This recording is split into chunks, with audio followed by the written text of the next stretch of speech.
जय श्रीमन्नारायण। जय श्रीमन्नारायण। जय श्रीमन्नारायण। जय श्रीमन्नारायण। लोकाभिरामं रणरङ्गधीरं राजीवनेत्रं रघुवंशनाथं कारुण्यरूपं करुणाकरन्तं श्रीरामचन्द्रं शरणं प्रपद्ये। श्रीरामचन्द्रं शरणं प्रपद्ये। श्री सीताराम भगवान की जय। अतुलित बलधामं हेमशैलाभदेहं दनुजबन कृशानुं ज्ञानिनाम अग्रगण्यं सकलगुणनिधानं वानराणामधीशं रघुपतिप्रियभक्तं वातजातं नमामि। वीर बजरंगबली की जय। सच्चिदानन्दरूपाय विश्वोत्पत्त्यादिहेतवे तापत्रय विनाशाय श्रीकृष्णं वयं नुमः। श्री कृष्णचंद्र भगवान की जय। लक्ष्मीनाथ समारंभा नाथया मुनिमध्यमा अस्मदाचार्य पर्यन्तां वन्दे गुरुं परंपरा। वन्दे गुरुं परंपरा। श्री गुरुदेव भगवान की जय। श्रीमते रामानुजाय नमः।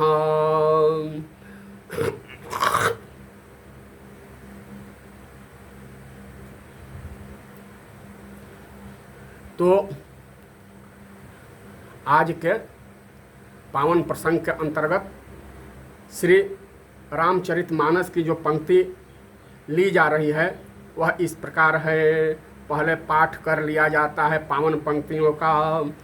करी बिनती निज कथा सुनाई, रंग अमनि सब मुनि देखाई। जहाँ जहाँ जाहि कुंवर बर दो, तहाँ तहाँ चकित चितव सब को। निज निज रुख राम ही सब देखा, कहु को न जान कछु मरम विशेखा। भरी भली रचना मुनि नृपसन कहूँ, राजा मुदित महासुख लहूँ। सब मंचन ते मंच एक सुंदर विशद विशाल, मुनि समेत दो बंधु तहाँ बैठा रे महिपाल। सिया वर रामचंद्र की जय, पवन सुत हनुमान की जय। तो पावन पंक्तियों में आया है करी बिनती निज कथा सुनाई। बक्सर वाले बाबा विश्वामित्र जी जनकपुर में पधार चुके हैं। उनके साथ राम लक्ष्मण जी भी हैं और विदेहराज मिथिलेश्वर ने उनका भव्य स्वागत किया। दोनों राम और लक्ष्मण को देखकर तो भय विदेह विदेह विशेखी प्रसंग आया है। वे मंत्रमुग्ध हो गए, मग्न हो गए उनके सौंदर्य सिंधु में। लेकिन अब यहाँ करी बिनती, मिथिलेश्वर विश्वामित्र जी से विनती करते हैं। क्या विनती करते हैं? और अपनी कथा सुनाते हैं। अपनी कथा, निज कथा सुनाई। विनती क्या करते हैं कि प्रभु नाथ मुनिनाथ आप चलकर रंगभूमि यज्ञशाला का दर्शन कीजिए, रंगभूमि को देखिए, उसमें पधारिए। क्यों विनती करते हैं कि वे जानते हैं कि ये महामुनि हैं। विश्वामित्र महामुनि ज्ञानी, ये विरक्त संत हैं। इन्हें रंगभूमि से क्या मतलब, कहीं स्वीकृति देंगे अथवा नहीं देंगे, इसलिए विनती करते हैं करी बिनती। अब निज कथा सुनाई। निज कथा में क्या सुनाते हैं? माता जानकी के प्राकट्य की कथा सुनाते हैं। और प्राकट्य की कथा के अंतर्गत क्या क्या निवेदन करते हैं, क्या कहते हैं? जानकी के प्राकट्य की कथा वे निज कथा के रूप में निवेदन करते हैं कि मुनिनाथ, एक बार मिथिला में भीषण अकाल पड़ा।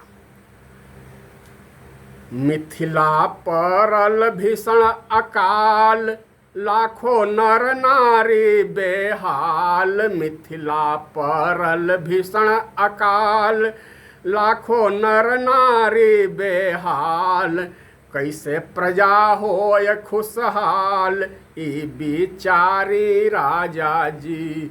कैसे प्रजा होय खुशहाल, ई बिचारी राजा जी। प्रजा लोग मिथिलेश्वर से निवेदन कर रहे हैं कि इस भयंकर अकाल में हम लोगों का कष्ट कैसे दूर हो, इस पर थोड़ा विचार किया जाए, इस पर सोचा जाए। क्योंकि यह अकाल लगातार 12 वर्षों से हो रहा है। 1-2 साल का होता तो हम लोग व्यवस्था कर लेते, और अधिक समय के होता तो गोदाम में अनाज के जो गोदाम हैं उससे हमारा भरण पोषण हो जाता। लेकिन अनाज से तो हो जाता, अब गोदाम भी खाली हो चुके हैं, और पानी के अभाव में, जल वर्षा के अभाव में हम लोग संतप्त हैं, मर रहे हैं। इसलिए कैसे प्रजा होय खुशहाल, ई बिचारी राजा जी। तो महाराज विदेहराज ने संत जनों से पूछा, विप्रदेव से पूछा, क्यों? कि राजा प्रजा ऊपर राज है, राजा ऊपर संत, संतन के आधार प्रभु श्री भगवंत। तो पूछले मुनि जन से भोपाल, कैसे होखे दूर अकाल। पूछले मुनि जन से भोपाल, कैसे होखे दूर अकाल। तो मुनि ने क्या कहा? धरती शोध कराई, यज्ञ हेतु तैयारी राजा जी।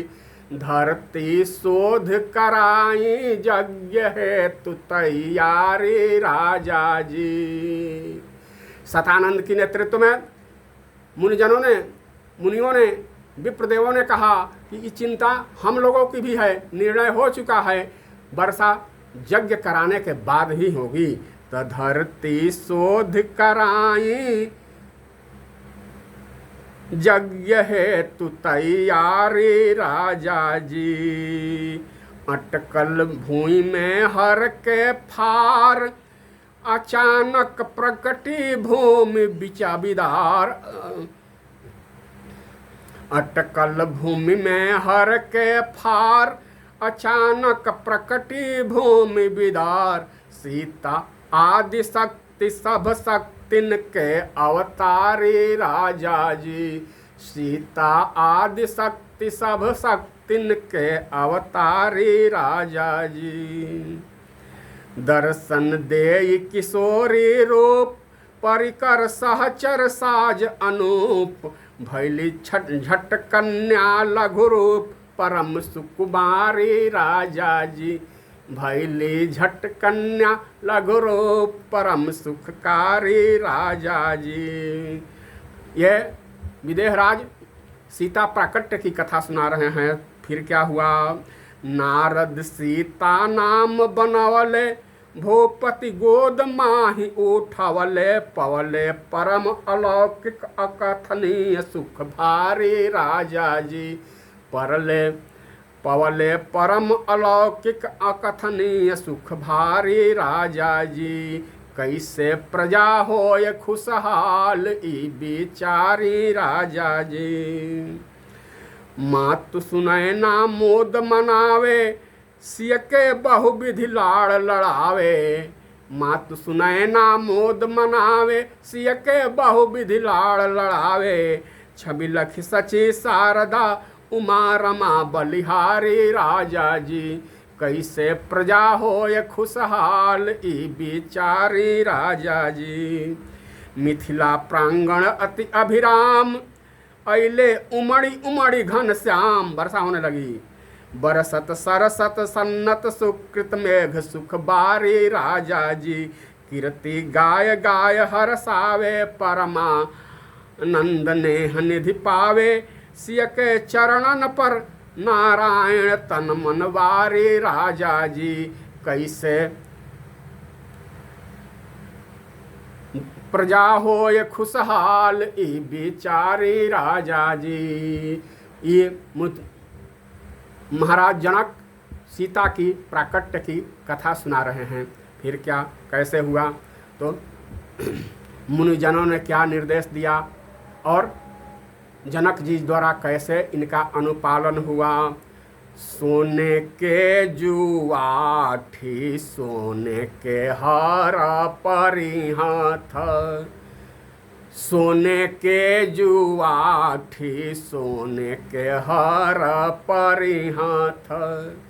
सोने के लागल हारी सहे, आहे सोने के लागल हरी सहे।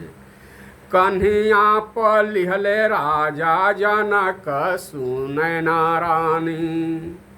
सतानंद भैले हारवाह हे, आहे सतानंद भैले हारवाह हे।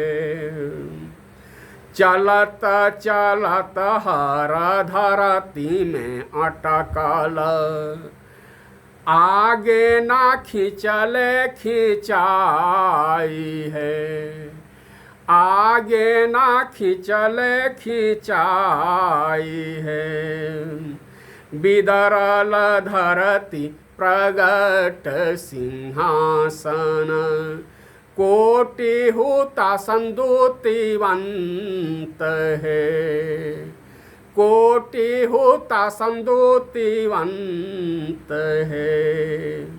बीच में किशोरी गोरी आदि शक्ति सीता देवी। आरे पारे सहचरी वृंद है। आरे पारे सहचरी वृंद है। बेजन चवर छत्र मोर छल झारी थारी, निज निज सेवा सावधान है। निज निज सेवा सावधान है। आरती उतारे राजा रानी गुरु पुरोहित, जग में मचल जय जयकार है।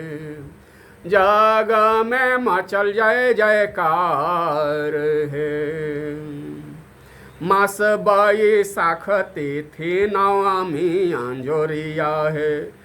मध्य दिन सीता अवतार है।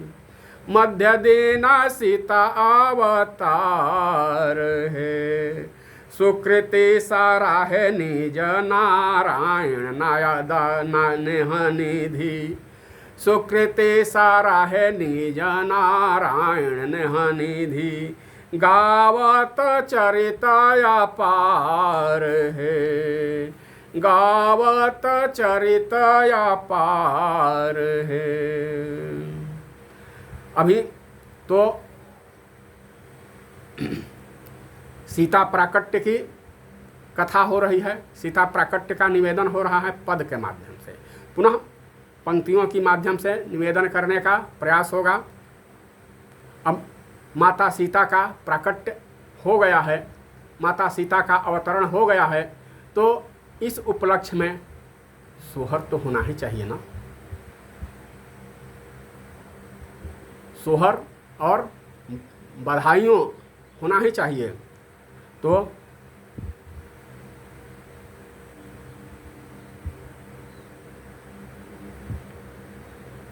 और प्रसंग आता है वाल्मीकि रामायण के अनुसार, वाल्मीकि कल्प के अनुसार विदेहराज जनक जी ने विश्वामित्र जी से धनुष की कथा सुनाई। यह धनुष कैसे उन्हें प्राप्त हुआ, धनुष की कथा क्या है?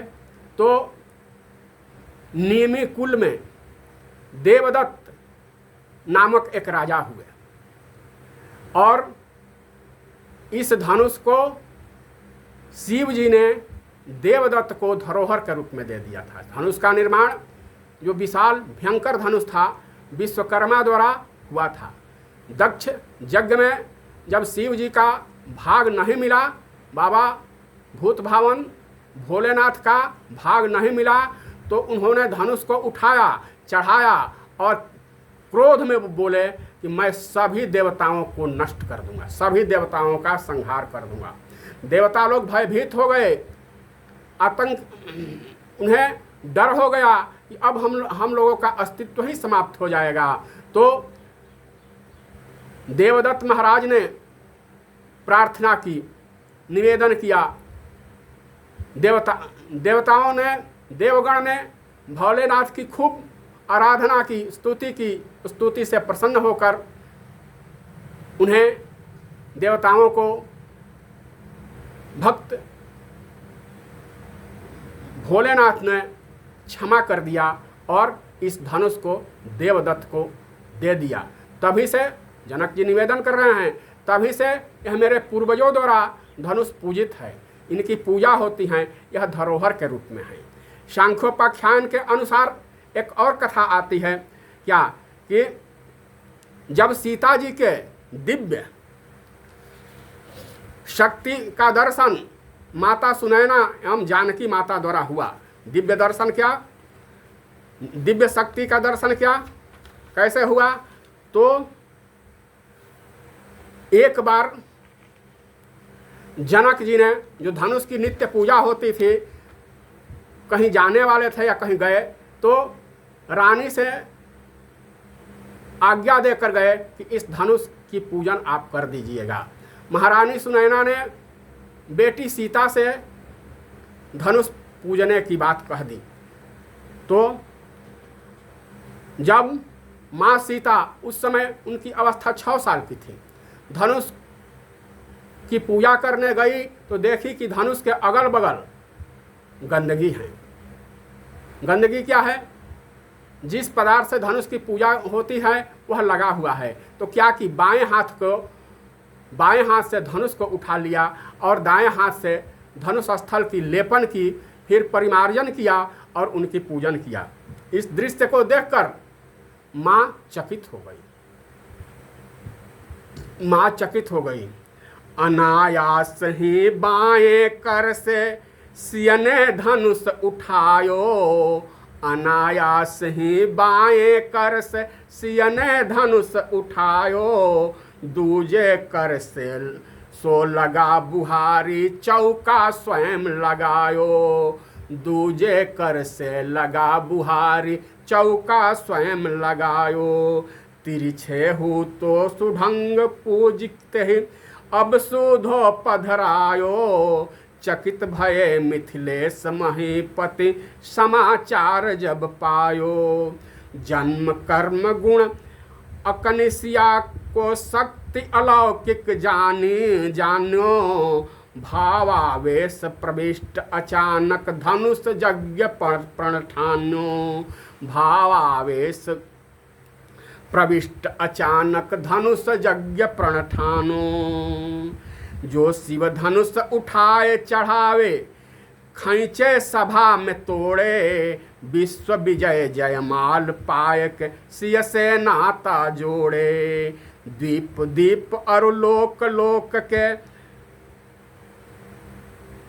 उद्भट भी बीर पाधारे, जोर जनाय थके बेचारे फिरे लाज के मारे, रावण और बाणासुर जो कैलाश सुमेरु उठावे, तेउ जन अटूट अडिग धनु निज निज गेह सिधाए, सोई पुरारी को दंड कठोर उठाए जो तोड़े, त्रिभुवन जय जय माल पाए, सोसिय से नाता जोड़े। सोसिय से तो ऐसे ही कथा सांख्योपाख्यान में आया है।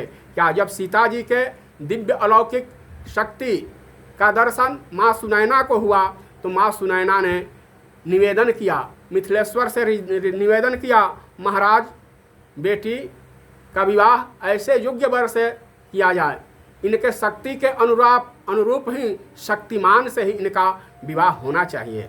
ऐसा तो जनक जी ने उस निवेदन को स्वीकार करके साधना में लग गए।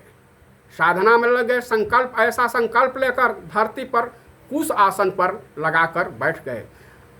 उन्हें स्वप्न में भगवान भोलेनाथ का दर्शन हुआ और भोलेनाथ ने उन्हें ऐसी प्रतिज्ञा करने की आदेश दिया। क्या? धनु मदीयम पूजितम ते गृहे तव पूर्वजै, तस्य प्रतिज्ञा त्वया कार्या भंगाय तोलनाय च रंग अमन। तो ये स्वप्नादेश भोले बाबा का हुआ था, तो उसी के अनुरूप ये जनक जी ने प्रतिज्ञा की है। क्या? अब तो करी बीनती निज कथा सुनाई, रंग अमानी सब मुनि ही दिखाई।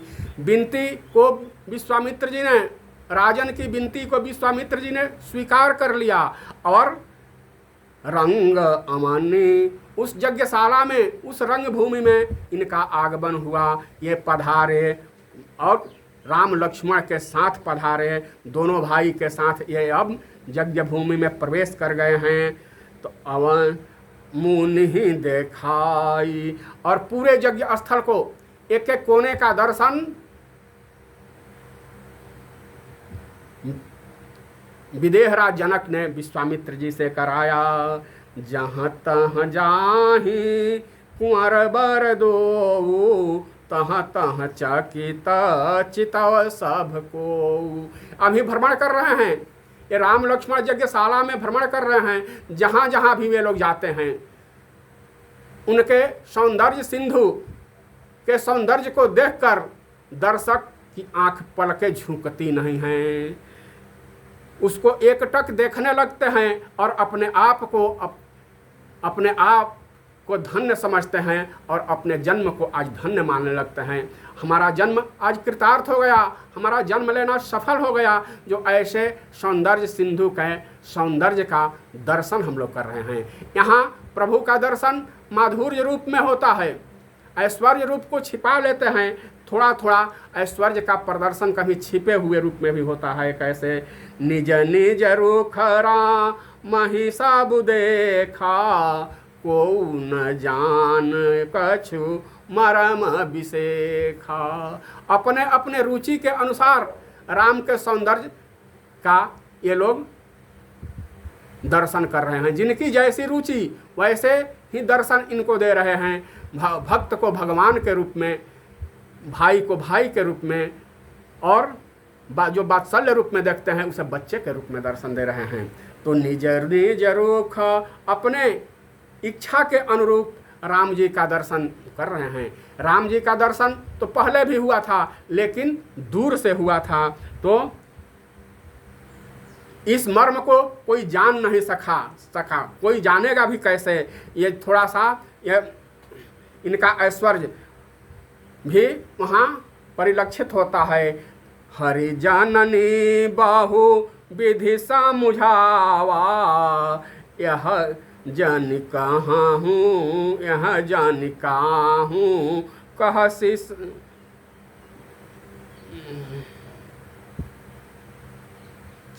छन माहु सबहि मिले भगवाना, उमा मरम यह काहू न जाना।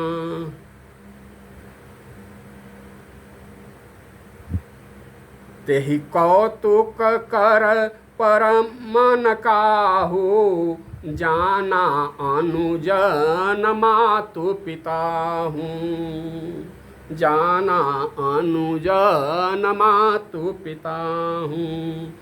अब जब रचना को देखकर, यज्ञ भूमि की रचना को देखकर, यज्ञ भूमि के निर्माण को देखकर मुनि ने कहा बहुत अच्छी रचना है, बहुत सुंदर रचना है, आपका निर्माण सफल रहा, आपका कार्य सफल रहा। मुनि से प्रशंसा सुनकर राजा को परम सुख हुआ, क्योंकि ये साधारण मुनि नहीं हैं, ये ऐसे महामुनि हैं जिनमें ब्रह्मांड की रचना करने की क्षमता है। इन्होंने एक नया स्वर्गलोक बना दिया था जब ये कह दिए भली रचना मुनि नृप सम कहूँ। यह रचना सुंदर है तो निश्चित रूप से हमारा कार्य सफल हुआ, हमारा परिश्रम सफल हुआ, हमारा मेहनत सफल हुआ। तो राजा मुदित, उन्हें महासुख मिला क्योंकि महामुनि ने प्रशंसा किया था। विश्वामित्र महामुनि ज्ञानी, और वैसे मुनि ने प्रशंसा किया था क्या जिनमें ब्रह्मांड की रचना की क्षमता है। स्वर्ग की तो वे रचना कर ही दिए थे, उनमें ब्रह्मांड की रचना की क्षमता है। तो अब सब मंचन ते मंच एक सुंदर विशाल विशाल, मुनि समेत दो बंधु तहाँ बैठा रे महिपाल। सियावर रामचंद्र की जय, पवन सुत हनुमान की जय। अब विश्वामित्र बाबा के साथ दोनों भाई को सबसे श्रेष्ठ दिव्य मंच पर आसन लग गया है। आगे का प्रसंग जैसी प्रभु की इच्छा होगी वैसा होगा। तब तक के लिए जय जय सीताराम, जय राधे श्याम, जय श्रीमन नारायण, जय श्रीमन नारायण, जय श्रीमन नारायण।